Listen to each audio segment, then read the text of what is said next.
Archive file A17 opened before anyone wrote it. The archive file that opened before the event starts in the cold archive vault, not in a legend. Archivist Vey is doing a job that should be boring. Then the cracked obsidian relic makes the first normal sentence impossible. At the cold archive vault, routine still exists. The first procedure is boring. Photograph the relic, weigh it, stamp the file, close the drawer. Archivist Vey keeps the cracked obsidian relic near the worklight, while archive file A17 waits under one clipped corner. Archivist Vey keeps one hand on one nearby tag, because people trust routine longer than they should. Cold blue light sits on the glass and makes the dust look metallic. From there, Archivist Vey wants to keep the file inside normal chronology. The intake clerk asks to call the board, and Vey tells him the line is dead before checking it. For a few seconds, the practical answer still has a chance. Someone checks the latch, the clock, or the catalog number, and that ordinary check comes back wrong. The argument becomes physical. Vey locks the pressure door with one hand on the red lever. The clerk once, too loudly, then stops when the file prints tomorrow's date. The first useful change is not a theory. The drawer opens an inch after the lock engages. The intake clerk closes one record and keeps one hand over the page. Writing it down would make it harder to undo. By contrast, Archivist Vey makes the kind of choice people defend later. Vey files the relic as recovered instead of received. The clerk pays first.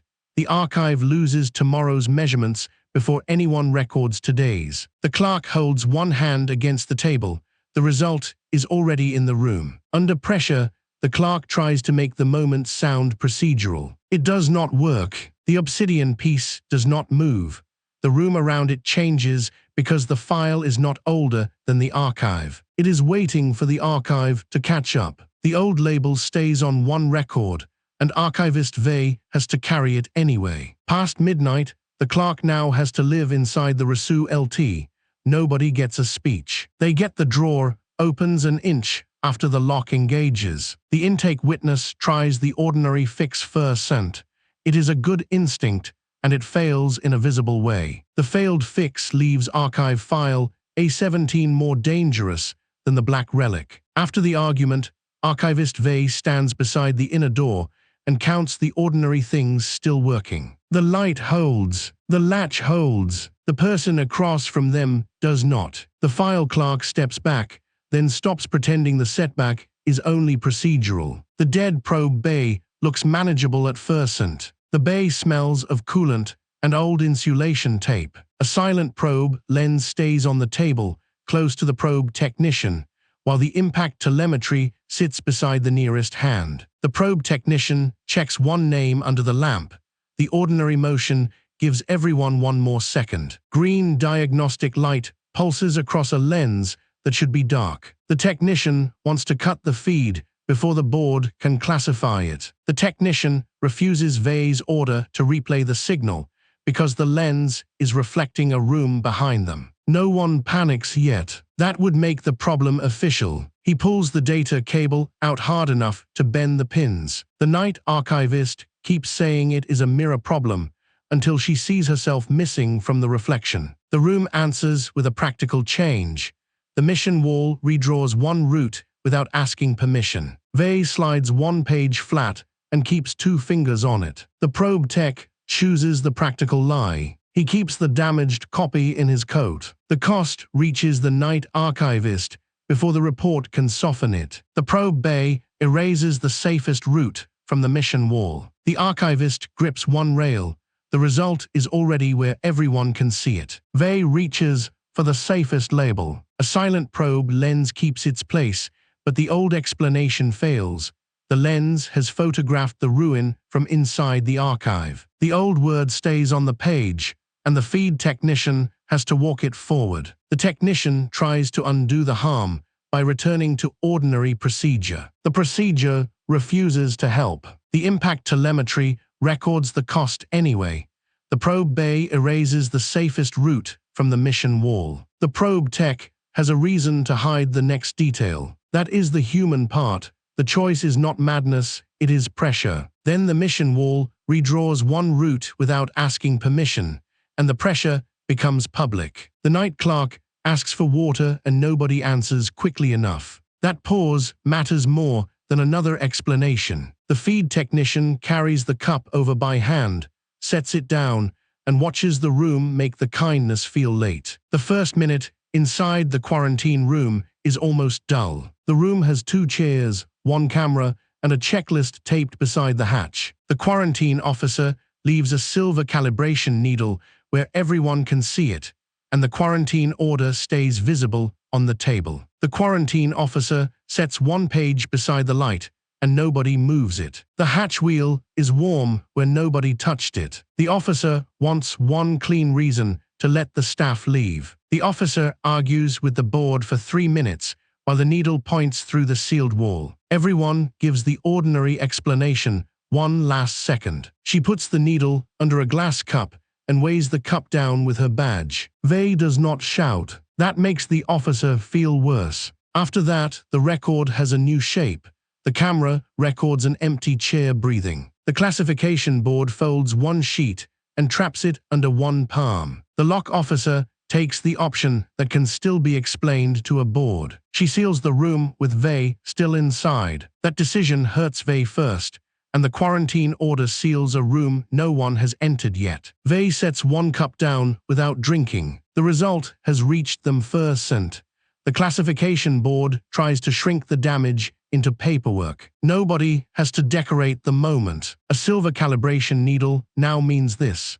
The order names the officer as witness 6 hours before she signs it. The old name stays under the clip, but the quarantine chief can no longer trust it. Vey keeps moving because stopping would become an answer. After that, the order names the officer as witness 6 hours before she signs it. The quarantine room gives them 1 quiet minute. Someone checks a latch, a switch, a seal, or a timestamp. The check should end the argument. Instead, the order seals a room no one has entered yet. The next mistake is practical. The officer closes the outer hatch before the count is finished. The board notices, reaches for the handle, and leaves their hand there too long. The moonside dig shelter gives them a normal surface to hold on to. Outside, the dust storm is ordinary enough to be useful. The expedition transcript rests where nobody can pretend not to see it, while the survey lead keeps 1 hand near a bone white map tile. The survey lead counts 3 marks on 1 tag, then stops trusting the count. Dust ticks against the shelter like fingernails on paper. The survey chief wants the find treated as a field error. The field lead orders the courier to bury the tile, and the courier refuses because her name is already scratched into it. The quiet does not feel supernatural. It feels administrative. The courier wraps the tile in her scarf and walks it back through the storm. Her voice on the transcript is steady until the tile repeats her mother's house number. The proof stops being decorative when the transcript adds 1 sentence in the courier's handwriting. The sample courier presses 1 hand over the line nobody wants read aloud. The dig lead picks the answer that protects procedure first. The survey chief reports her missing before she leaves. The result is immediate for the sample courier. The expedition becomes a reply to a file already waiting. The courier puts 1 palm on the glass. The result is already behind it. The field courier says the official sentence first. The evidence is plain enough to hurt. The ruin is not sending a message to Earth. It is answering the archive. The category sits on the paper, while the field lead carries the cost past it. When they leave the moonside dig shelter, the route forward is narrower. The expedition transcript is still visible, a bone-white map tile is still closed, and the messenger has paid first.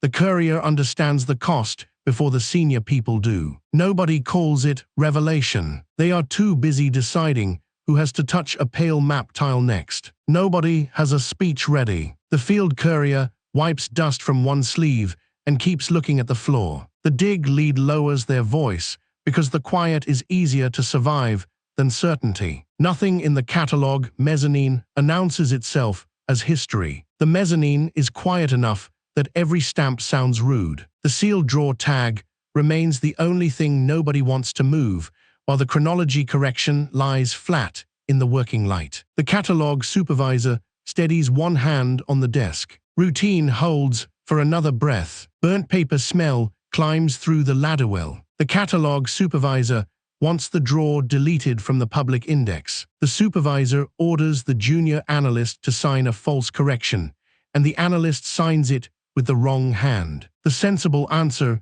is still alive barely. The supervisor burns the duplicate card in an ash tray. The analyst, an apology to the card after it is already ash. What matters is the change left behind. The drawer tag appears on a shelf that had no drawer. The junior analyst moves one chair back and keeps the page in reach. The supervisor does not mean to hurt anyone. The analyst sends the coordinate to the recovery crew anyway. By the time anyone argues motive, the analyst is already carrying the cost. The catalog board loses authority over its own numbering system. The junior clerk watches one light change. The result no longer needs permission. The catalog clerk tries to keep the problem inside the form. The sealed drawer tag becomes harder to touch after that because the archive is no longer preserving the event. It is scheduling it. Across the margin, the old label stays under the catalog supervisor's hand until the hand moves %.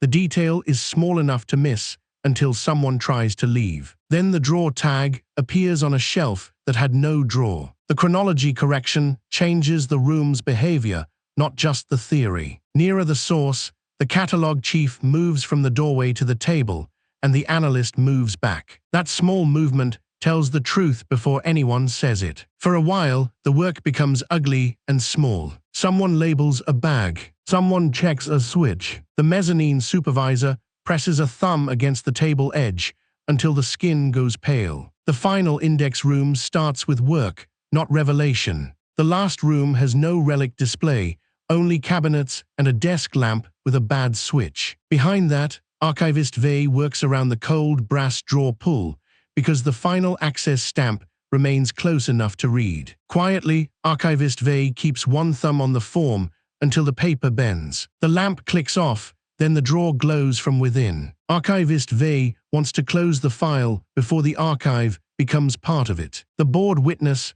refuses to stamp the closure after seeing tomorrow's dust on his sleeve. Nobody wants to be first to name the wrongness. Vey pulls the drawer open with both hands. The witness backs into a cabinet and apologizes to nobody. The event becomes usable evidence when the second file is already dated tomorrow. The board witness pins one corner down until the paper stops shaking. Archivist Vey makes one useful mistake. Vey reads the coordinate aloud. What follows is not symbolic for the archivist.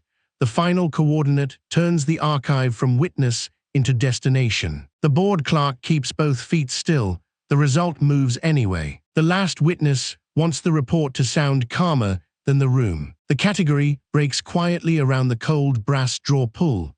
The archive was not chosen because it found the relic. It found the relic because it had already answered. The old word remains on the form, and Archivist Vey has to sign around it. A decision is not bigger. It is meaner. Archivist Vey can protect the report or protect the archivist, and the room has already made both choices expensive. The board clerk reaches for the drawer pull as if it is only evidence. It is heavier than the story anyone wants to tell. By the time the second file is already dated tomorrow, the old version of events is no longer usable. The last witness tries to leave with the first acceptable version. Archivist Vey blocks the doorway, not dramatically, just enough to make the lie wait in the room with them. The clerk asks for one more check because fear sounds better in procedural language. Archivist Vey allows it. The result is worse because the file is not older than the archive. It is waiting for the archive to catch up. A younger clerk drops a pen and apologizes as if that is the problem. The clerk kneels to pick it up, then stays there because standing would make a decision real. Another object will not change anyone. Consequence will. The probe bay erases the safest route from the mission wall. The file clerk reacts first, and that reaction changes what everyone else is allowed to deny. The lock officer holds the table edge while the classification desk reads the line again. Nobody is enlightened by it. They just understand who has to stay in the quarantine room when the door closes. After the argument, the quarantine chief stands beside the inner door and counts the ordinary things still working. The review board steps back, then stops pretending the setback is only procedural. The messenger steps away from a map tile and still cannot leave it behind. The survey chief places the expedition transcript under the lamp,